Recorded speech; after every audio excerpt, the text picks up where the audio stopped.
अस्सलामु अलैकुम वरहमतुल्लाहि वबरकातुहू।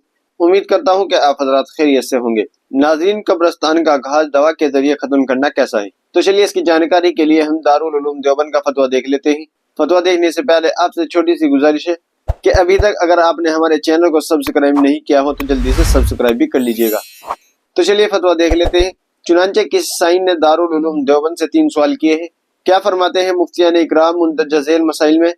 कब्रिस्तान के अंदर जो गैर जरूरी झाड़ियां हो जाती है उसकी सफाई के लिए अगर कोई दवाई डालकर उन्हें सुखा दिया जाए तो क्या उसकी इजाजत है? सवाल नंबर 2, कब्रिस्तान के अंदर रास्तों का इंतजाम ना होना और ऐसे कांटेदार दरख्त जिससे चलने फिरने में लोगों को तकलीफ होती हो, ऐसी झाड़ियों को भी अगर दवा डालकर निकालना चाहे तो क्या इसकी इजाजत होगी? सवाल नंबर 3, क्या ये दवा का इस्तेमाल करना जायज होगा? क्योंकि ये दवा को लोग खेतों के अंदर फसल के बाद गैर जरूरी कचरा और खास तौर से खारदार झाड़ियों को साफ करने के लिए इस्तेमाल करते हैं। इस दवा का असर ये होता है कि वो झाड़ियां और घास फूस अपनी जगह पर सूख कर बोसीदा हो जाती है। बराह करम इसका जवाब इनायत फरमाए। तो चलिए देखते हैं दारुल उलूम देवबंद ने इसका क्या जवाब दिया है। इसका जवाब आप अपनी स्क्रीन पर भी देख सकते हैं।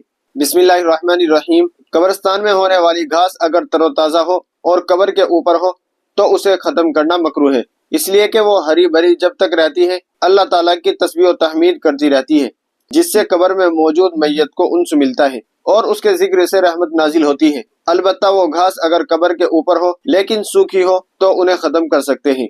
दूसरे सवाल का जवाब, और अगर वो घास या झाड़ियां रास्ते में हो और गुजरने वालों के लिए तकलीफ का बाइस हो तो उनके खत्म करने में कोई मज़ाइका नहीं है, चाहे ताज़ा हो या सूखी। तीसरे सवाल का जवाब, कब्रों का एहतराम मलहूज रखते हुए जिस तरह से मुनासिब हो खत्म कर सकते हैं।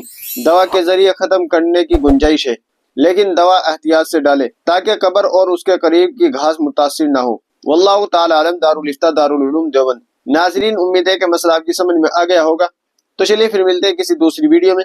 अस्सलामु अलैकुम वरहमतुल्लाहि वबरकातुहू।